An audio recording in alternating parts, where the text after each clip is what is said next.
এবার যাও তো কেরম যাওয়া পারেন।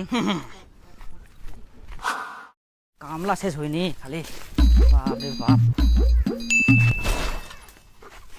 ও ঢেলাবে কোনা গেলে, ঢেল গিলা ফুটবল খেলে খেলে নিয়ে গেলে।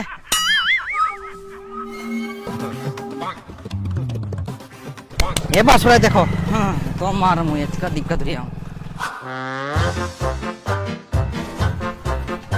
বাপরে আজকে আমার বস্তা দি দিয়া এত চাপে নিয়ে নিয়া বাম্পার ফের পার হওয়া যায়, এত খাটনি কে করে? ধ্যাৎ।